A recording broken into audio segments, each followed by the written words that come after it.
Why do you feel the need to answer right away? To say yes when you meant no? You were trained to be too available, to explain yourself when silence was enough. And for what? Approval? Peace? You chased connection and found exhaustion. Because here's the truth no one told you. Constant availability isn't strength, it's self-abandonment. It turns you into someone predictable, reactive, and emotionally exposed. And every time you react out of guilt, fear, or the desire to be liked, you give away your power. But this isn't about games. This isn't about coldness. It's about self-control, inner stability, and mental clarity. What if you learned to pause, to stand still, to realize that not responding is often the most powerful response of all? This is where Stoic presence begins, where you protect your energy like something sacred, where you stop being shaken by everything outside and start standing firm from within. You're not alone in this. Many men live exhausted, stretched thin, and seen but not respected. That ends here. So stay with me. If this hits something real, like this video and subscribe for more grounded Stoic insights, and share it with a man who needs to reclaim his energy and authority.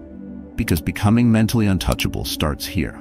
Stop being available to everyone. Start being loyal to yourself. One power begins when you stop reacting between a disrespectful word and your reaction lies a space. That space is where most men lose themselves. You fill it with anger, pride, or fear, because you were taught that silence is weakness and that to be strong you must respond fast, loud, and decisively. But Stoic philosophy sees it differently. True strength isn't about reacting. It's about choosing not to, not out of fear, but from clarity. Because when you always react, you don't respond to life. You surrender to it. Every man has been there. Someone disrespects you at work. A stranger cuts in front of you. A partner says something that hits a nerve. Your chest tightens. Your fists clench. The urge rises to speak, to correct, to defend. But what if you didn't? What if, instead of proving yourself, you protect yourself by not giving them access to your peace? The Stoics knew this intimately. Epictetus once taught his students, if someone insults you, remember it's just sound. Their words are opinions, not facts. What makes you hurt is not their voice, but your own judgment of it. The moment you believe their insult matters, you grant it power. You hand over the controls. But when you recognize that your worth isn't up for debate, their words dissolve.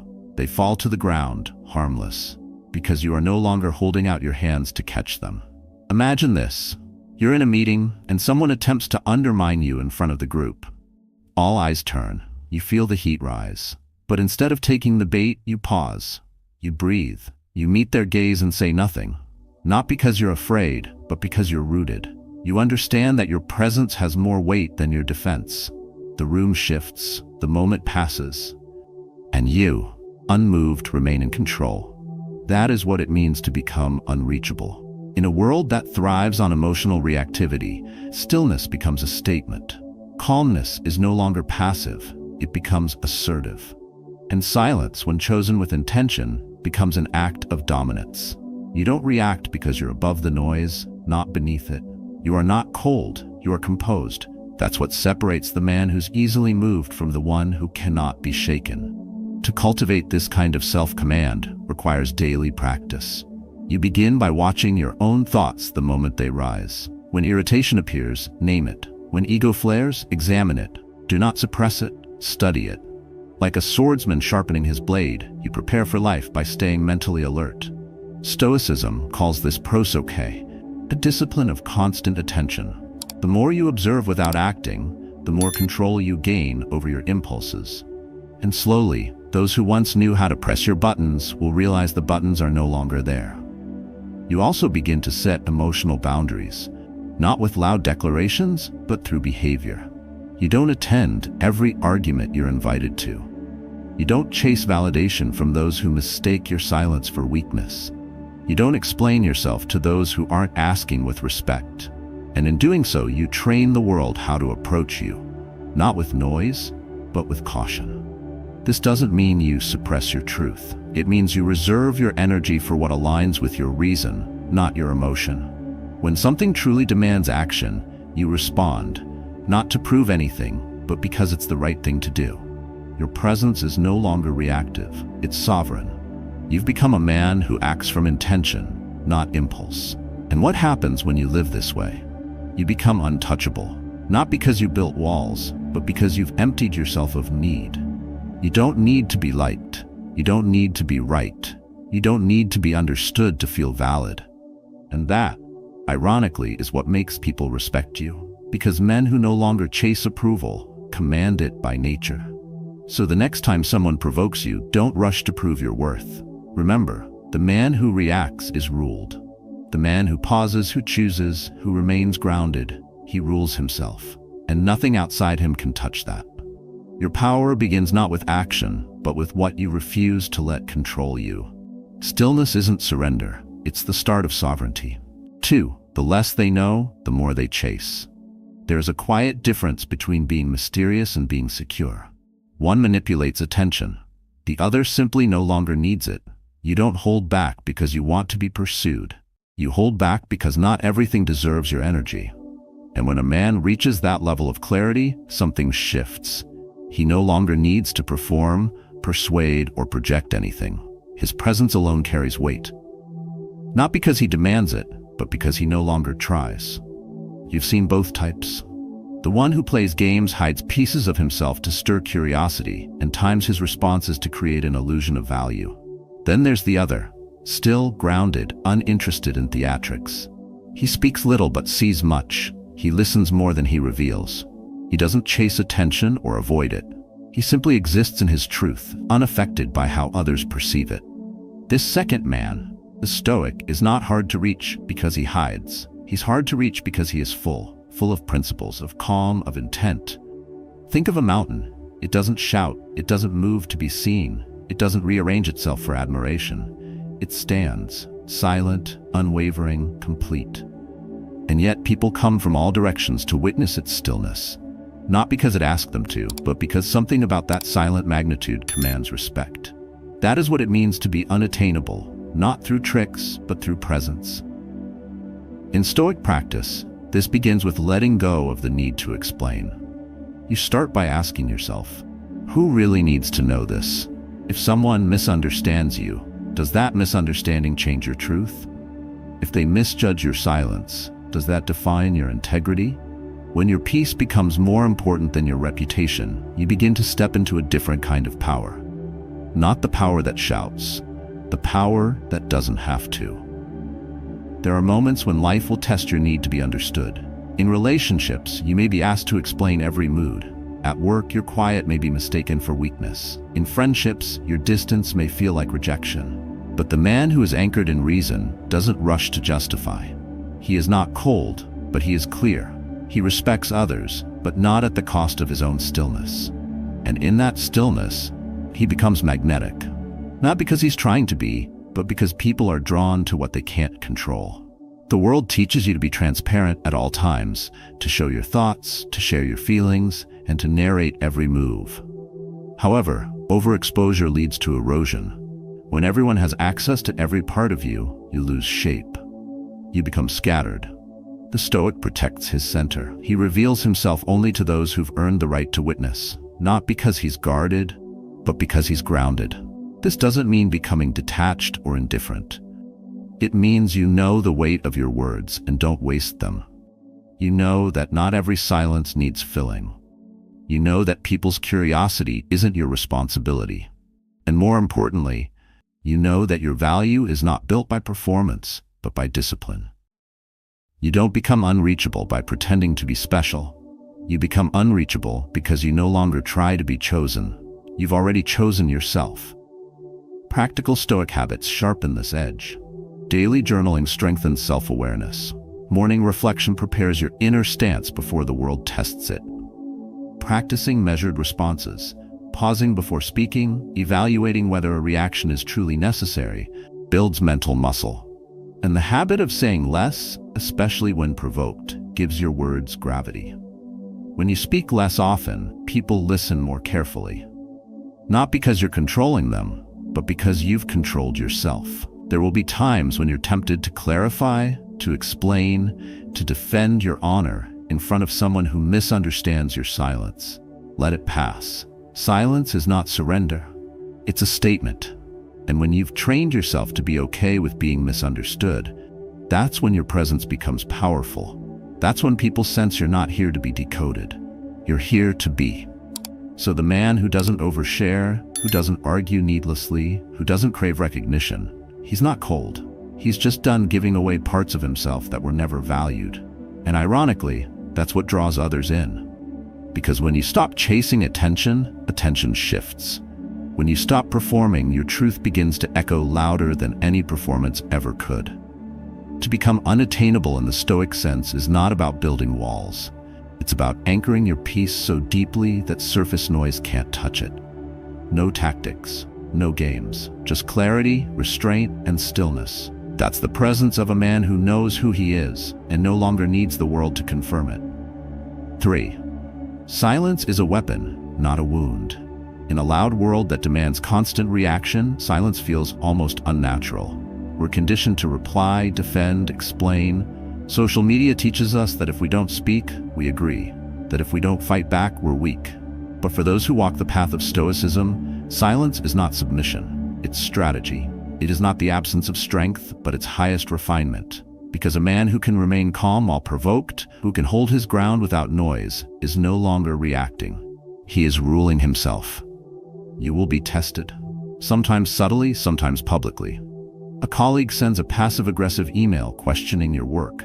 A stranger online posts a comment meant to undermine you. Your first instinct is to respond, to set the record straight, to show them you're not someone to be dismissed. But then you pause, you breathe, you remember who you are, not what they've said. And you ask yourself, does this response move me forward, or does it pull me into a conflict that strips me of clarity? The man who lives with intention chooses not to participate. He does not throw punches in every fight, because not every fight is worth his presence. This isn't cowardice, it's sovereignty. The man who practices Stoic silence isn't hiding. He's discerning. He knows his energy is limited and sacred. He doesn't waste it explaining truths to those committed to misunderstanding him. He doesn't sacrifice peace for petty battles. Instead, he returns to what matters: action, excellence, and discipline. His silence is not a lack of opinion. It is the refusal to let chaos rent space in his mind. Seneca warned against reacting to insults, not because insults are harmless, but because of the act of reacting hands over control. It forces you into a performance, one written by someone else. Epictetus reminded his students that opinions only hold power when we give them weight. If someone says something false about you and you erupt, you confirm their power. But if you remain still, they speak into a void. Their words collapse without fuel. Silence, when rooted in awareness, becomes a shield. It protects your energy, your clarity, and your path. You are not pretending not to care. You are choosing what deserves your care. This is not detachment, it's discipline. The discipline to stay centered when others spin. The discipline to speak only when the words serve truth, not ego. The discipline to understand that most noise is not worthy of your voice. Practical Stoic training builds this strength daily. Begin with morning stillness before the noise of the world reaches you. Sit with your thoughts, observe them. Don't argue with them, just watch. When you face provocation, practice the pause. Count to 5. Breathe deep. Ask yourself, will this matter in a week, in a year, or am I feeding a moment that doesn't deserve to grow? Then let it pass. Not out of fear, but from power. Because not reacting is often the most decisive act you can take. This mindset transforms how others perceive you. They notice your stillness, your lack of reactivity, your refusal to be pulled into trivial emotion. And they adjust. Because people test what seems unguarded.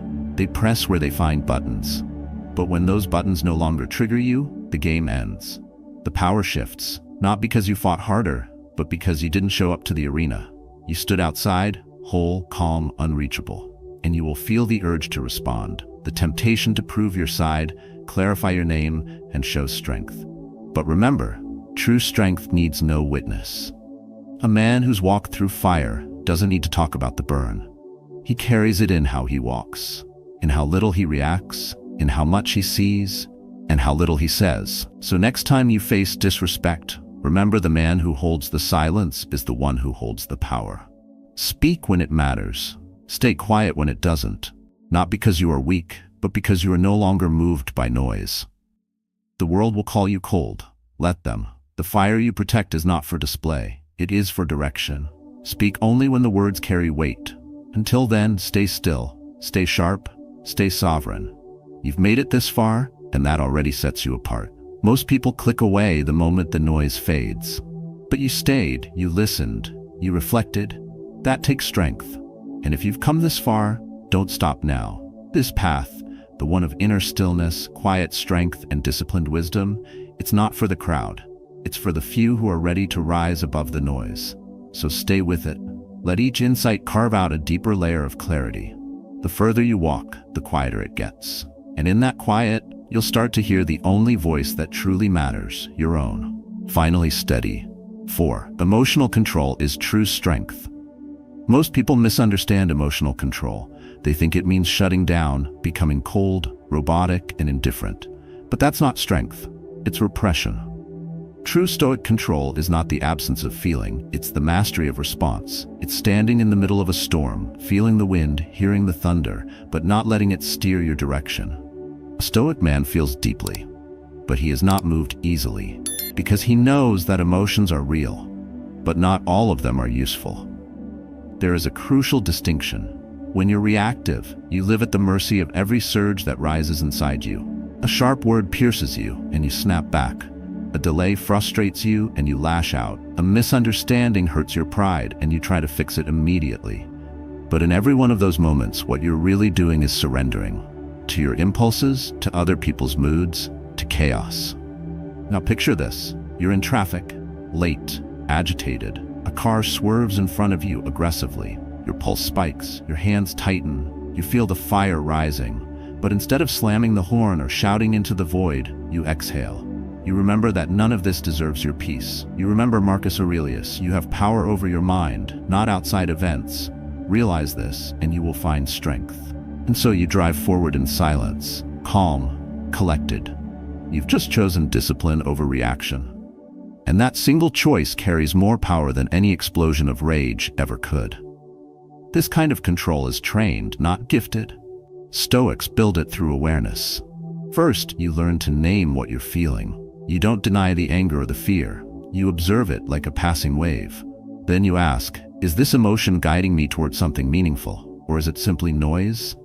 Most of the time it's noise, temporary, impulsive, ego-driven. And the moment you see that, you regain authority over your mind. That's where strength begins, not by avoiding the wave, but by refusing to be swept away. Seneca spoke often about anger, calling it a form of brief madness. When we act on it, we later regret the words we said, the decisions we made, and the damage we caused. But if we insert a moment of space, a breath, a pause, we prevent the storm from taking control. That space is everything. It's the difference between reaction and response, between chaos and clarity. Stoic practice offers real tools to cultivate this space. One of the most effective is evening reflection. At the end of the day, ask yourself, where did I act from emotion instead of reason? What triggered me and why? This process rewires your awareness. Over time, you begin to catch yourself in the moment, not after. You learn to predict your emotional waves and prepare for them, like a man who studies the tide before sailing out to sea. Another powerful exercise is voluntary discomfort. Take cold showers, fast occasionally, wake before the sun. Why? Because when you train your body to face discomfort without complaint, your mind follows. You become harder to provoke because you've already chosen discomfort voluntarily. You've built inner resilience, and people can feel that. Not because you speak of it, but because your silence holds weight. Your calm is not passive, it's earned. This is what makes you unattainable. Not because you're distant, not because you pretend not to care, but because you care so deeply about your integrity, you won't let emotions hijack it. You don't collapse at every conflict. You don't react to every slight. You don't chase people just to feel whole. You stand still, and in doing so, you become untouchable. Not in arrogance, but in stability. This doesn't mean suppressing what you feel. It means knowing when those feelings are helpful and when they're just noise. It means understanding that peace doesn't come from being numb, but from being grounded. So when someone disrespects you, you don't explode. You evaluate. When you're disappointed, you don't spiral. you recalibrate. Your emotions still rise, but they no longer rule. And that, in this world, is rare. A man who can feel but not flinch, who can hurt but not lash out, who can be misunderstood and still remain steady. He is not hard to reach because he hides. He's hard to reach because he's centered. No amount of pressure can push him off balance because his strength doesn't come from dominance, it comes from discipline. So let others confuse control with coldness. Let them label your restraint as detachment. You don't owe them an explanation. What you owe is to yourself, to live from reason, not reaction. To hold the line when others fold, to lead with calm, and to walk away from what doesn't deserve your fire. Emotional mastery is not a performance, it's a practice. Quiet, relentless, unshakable, and the men who live by it don't need to be feared. They're already respected. 5. Respect begins with boundaries. Respect doesn't arrive with noise. It doesn't respond to demands, nor is it earned through forced explanations. It's shaped quietly, through what you allow, what you tolerate, and most importantly, what you walk away from. A man's boundaries are not drawn in words. They're built in silence, with discipline. And over time, they become the outer walls of his self-respect. Most men are taught to be agreeable, flexible, and always available. They're conditioned to believe that saying yes makes them likable, and that declining makes them selfish. But there's a cost. Because every time you say yes to what depletes you, you say no to your own clarity. And over time, your identity erodes, not in one loud collapse, but in quiet concessions. You start showing up for others more than you show up for yourself. And the world notices, not with admiration, but with entitlement. The Stoics warned against this erosion. They didn't shout about boundaries. They lived them. Epictetus once said, "If you want to improve, be content to be thought foolish and stupid." He knew that setting limits would disappoint others, that it might draw criticism. But he also knew that the approval of others isn't the compass of a life well lived. It is your own judgment, calm, reasoned, rooted in virtue, that should shape what you permit into your life. Brené Brown, a researcher on vulnerability and courage, once said, "Daring to set boundaries is about having the courage to love ourselves, even when we risk disappointing others." And that risk is real. Picture this. Your close friend asks for your time, for the third time this week. You're exhausted, your schedule is full, but you feel guilt rise, the fear of letting him down, of being seen as unavailable.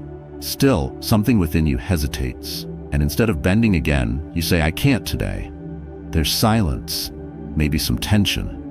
But what you've done is more than protect your schedule. You've honored your limits. You've reminded yourself and him that you have a life that deserves structure. This moment is where many men fold. They confuse boundaries with rejection. They fear being seen as distant or cold.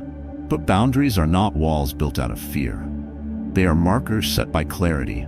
They're not about pushing people away. They're about defining where you end and where the rest of the world begins. In the Stoic mindset, setting boundaries isn't about confrontation. It's about coherence. You don't need to declare your standards with aggression. You simply need to live them. When someone crosses a line, you don't argue. You disengage. When something drains your energy, you don't explain. You step away. And when your time, peace, or values are threatened, you defend them. Not with volume, but with quiet decisiveness. To practice this daily, you start by identifying what truly matters to you. What behaviors, environments, or people compromise your energy or distract your focus. Once you recognize them, set clear internal limits. Decide in advance how much time you'll give, how far you'll stretch, and what you'll no longer explain. This premeditation, called premeditatio malorum in Stoicism, is a mental rehearsal for upholding your standards when the moment comes. Another practical habit is journaling moments when your boundaries were tested. Reflect. Did you stand firm? Did you speak from reason or react from guilt? Over time, this reflection sharpens your clarity. You stop relying on emotion to decide your limits. You rely on principle. And as you live this way, something profound happens. People around you shift. Those who thrived on your availability may drift. But those who respect strength and silence, who recognize conviction over compliance, will stay. Because what remains after boundaries are drawn is not loneliness, it's alignment. With yourself, with your values, with your path. Being unattainable in the Stoic sense doesn't mean you're distant. It means you no longer explain your presence, and you never apologize for your absence.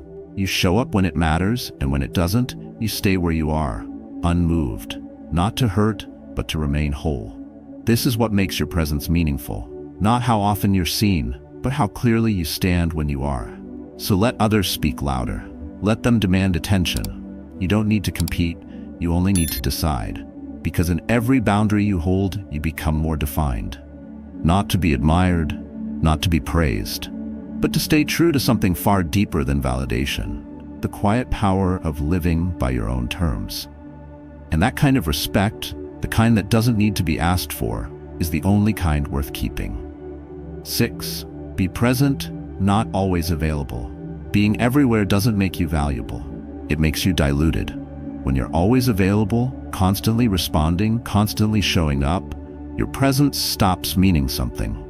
Attention is not the same as respect, and availability is not the same as value. There's a quiet truth here most people don't want to admit.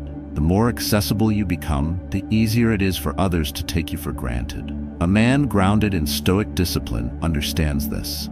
He knows that real strength isn't about showing up to every conversation, replying to every message, or saying yes to every demand. It's about discernment. It's about knowing that your time, your energy, and your attention are finite, and treating them as such, because when your presence is constant, it becomes ordinary. But when your presence is intentional, it becomes impactful. Imagine this. You're in the middle of a deep creative project. You've carved out 2 hours of solitude to focus. 10 minutes in, a text comes through, then an email, then a friend calls just to talk. You answer out of habit, out of guilt, out of a learned reflex that says silence equals disrespect. But what you've actually done is abandon your depth for noise. You've trained others to expect instant access. And worse, you've trained yourself to believe that always being reachable is a virtue. It isn't. Marcus Aurelius guarded his time with the discipline of a soldier. He wrote in Meditations not to let the opinions and distractions of others take over one's mind. He believed in purpose over pressure. And if an emperor bearing the weight of an entire empire could find time for uninterrupted thought, so can you. The Stoic practice here begins with intentional absence.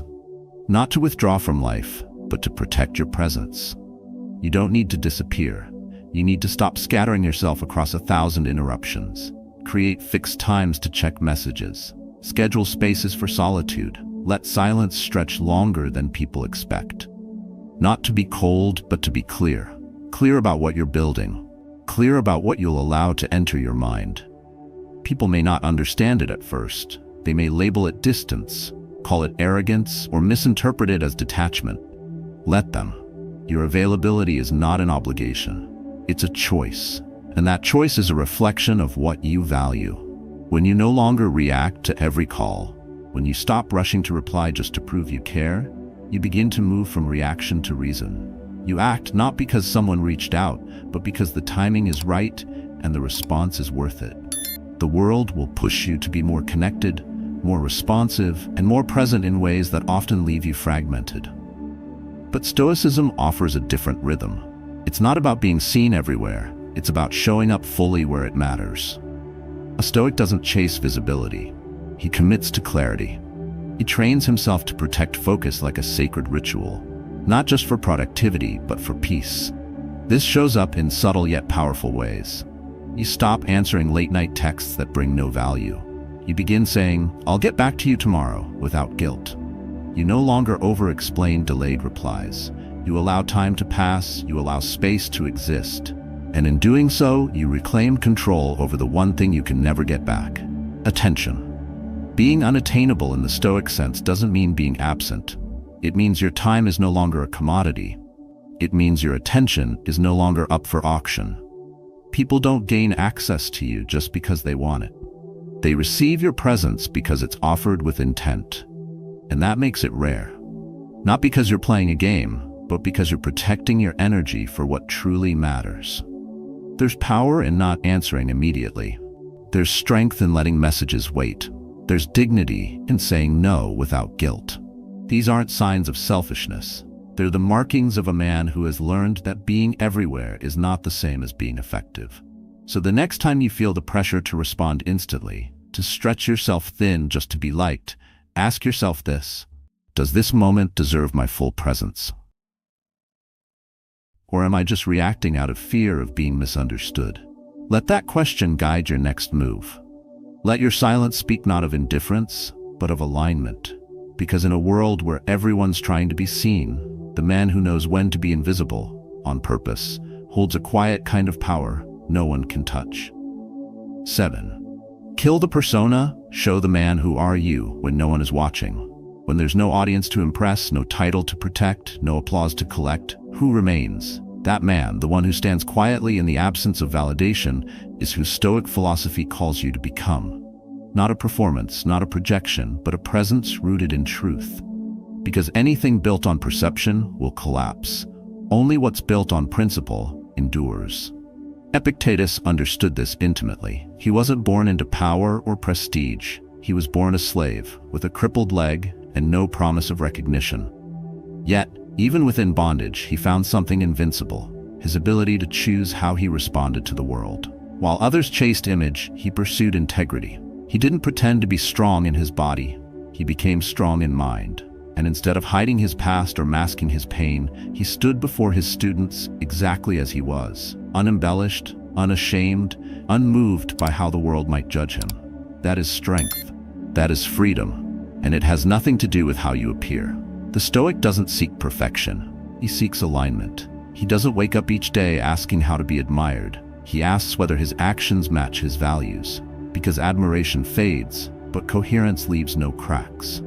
When you speak what you live and live what you believe, you no longer need a persona to protect you.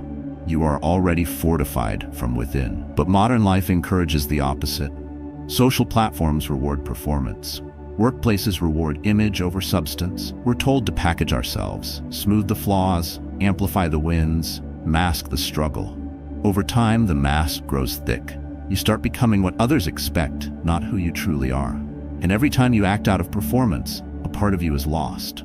Not in some dramatic way, but in the quiet, compounding erosion of self-trust. The Stoic response isn't to rebel with noise. It's to return to stillness. It's to strip away what isn't true, what isn't necessary, what was never you in the first place. You don't need to prove your worth. You need to stop selling it. You don't need to decorate your image. You need to strengthen your core. The man who walks without a mask is not reckless. He's resolved. To practice this, begin by questioning your habits of performance. Ask yourself, am I doing this to be seen, or because it's right? Am I saying this to sound impressive, or because it reflects what I believe? When you start removing the excess, what remains is clarity, not the illusion of confidence, but the foundation of conviction. Another powerful habit is solitude. Not isolation, but chosen stillness. Moments where you disconnect from influence and listen only to what remains.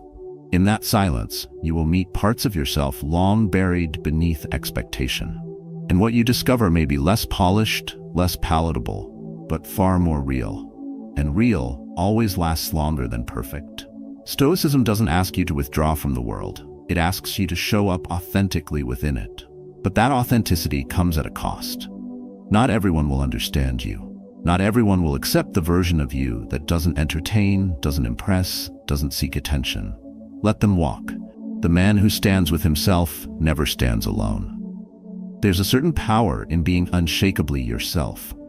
When you no longer need agreement to feel right, when you no longer need praise to feel valuable, when you no longer need validation to act with strength, you become untouchable. Not because you're arrogant, but because you've anchored yourself in something the world can't offer, and therefore can't take away.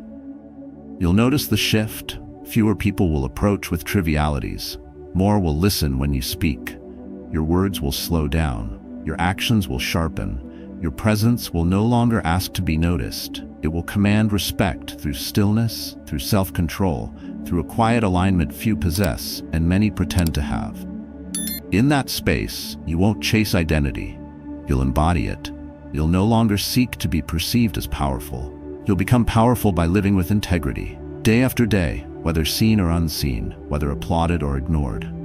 So who are you when there's nothing left to prove? That's the only man worth becoming. The one whose silence holds weight, whose boundaries are built from self-respect, whose every action flows from reason, not reaction. No persona, just presence. No performance, just principle.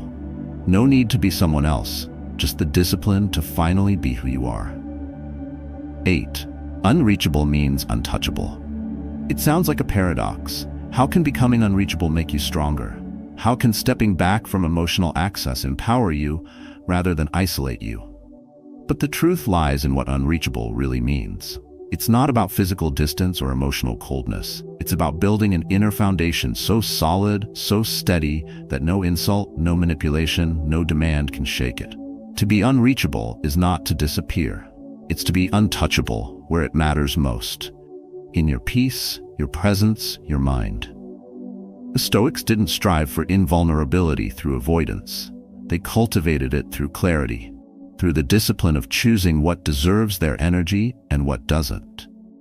They knew the difference between showing up and being pulled in, between being emotionally present and being emotionally exposed. They built themselves not to react to every push, not because they were numb, but because they were anchored. Imagine a man walking into a room where he once felt small. The people who used to provoke him are still there, loud, challenging, theatrical. But this time he doesn't respond. He sees through the performance. He doesn't explain, doesn't defend, doesn't try to win them over. He simply observes, and his silence unsettles them more than any rebuttal ever could. That man is not hiding. He's simply no longer accessible to chaos. He's become unreachable in the Stoic sense, not because he's absent, but because he's no longer available for games. This mindset isn't theoretical. It's built through daily practice. Begin with the way you handle offense. When someone disrespects you, your old instinct may be to fire back, prove your worth, and make them regret it. But the Stoic mind pauses. It steps back, not out of fear, but from command. It weighs the value of responding. It asks, does this insult touch my character or just my ego? And more often than not, it stays silent, not because it can't speak, but because it refuses to be dragged down. That's the shift. You don't become unreachable by disappearing. You become unreachable by no longer needing to prove yourself, by no longer reacting to projections, by no longer offering your peace as a place for others to dump their dysfunction. Marcus Aurelius reminded himself constantly that he didn't need to respond to every criticism, nor did he need to chase approval from those who misunderstood him. He knew his character wasn't defined by the opinions of others, and so he returned again and again to what was within his control. His thoughts, his actions, his choices. That's what made him resilient. Not position, not recognition, but the internal armor of indifference to what didn't deserve his attention. To practice this today, you start by watching your reactions. Every time something agitates you, ask whether it's pulling you into unnecessary war. When someone pushes for a response, feel the space between their provocation and your impulse to engage. Then choose restraint. Walk away not with bitterness, but with clarity. Not because you lost, but because you no longer lend yourself to battles that lead nowhere. And over time, your absence becomes a message. Not one of arrogance, but of evolution. You stop being the one who explains every decision, who justifies every silence, who pleads to be seen. You begin to carry stillness, not as a tactic, but as a way of being. People feel it. They sense that you are no longer open to be swayed by every opinion, every judgment, every emotional demand. This is what it means to be unattainable. Not because you're better than anyone, but because you're no longer owned by anything outside yourself. You've chosen sovereignty. You've learned to remain grounded when others seek to pull you into their storms. And in doing so, you've made yourself immune to noise, unreachable to manipulation, untouchable by chaos. There will always be those who try to test your calm, who pushes boundaries just to see if you'll break character. Let them. Their pressure means nothing if it meets no resistance in you. Because the man who no longer flinches, who no longer reacts, who no longer explains, he doesn't need to shout to be respected. His energy speaks before he does. So when you feel the pull to respond, to defend, to be heard, pause, breathe. Ask yourself if the version of you they're trying to provoke even exists anymore. Chances are, he doesn't. because the real you has already moved on, and he doesn't look back. Being unreachable isn't about closing your heart, it's about opening your eyes, not to retreat, but to rise. Quiet, steady, whole. In a world that constantly demands your attention, your reaction, and your availability, choosing stillness becomes a rare act of power. Today we've explored what it means to be truly unreachable. Not in distance, but in the discipline. Not by disappearing, but by becoming untouchable where it matters most. Your focus, your energy, your mind. You've seen how emotional discipline, strategic silence, and strong personal boundaries aren't just traits of the Stoic man, they are his daily practices. You've learned that your value doesn't rise when you respond to everything. It rises when you know what's worth your voice and what deserves your silence. Being present doesn't mean always being available, and that letting go of the need to be understood is one of the highest forms of inner freedom. This isn't about becoming cold, it's about becoming clear. It's not about isolating, it's about aligning. Every boundary you draw, every moment you pause before reacting, every time you choose presence over performance, you are reclaiming your mental strength. And that strength, refined through quiet consistency, becomes the foundation of your resilience. So let today be a turning point, not a moment of inspiration that fades, but a decision to train yourself in the art of self-control. Start small, stay focused, practice withdrawing your energy from what doesn't deserve it. And if this message spoke to something deep within you, share your story in the comments below. What have you let go of to protect your peace? What boundaries have made you stronger? Because this path isn't about being seen, it's about becoming solid. And the man who masters that, masters himself.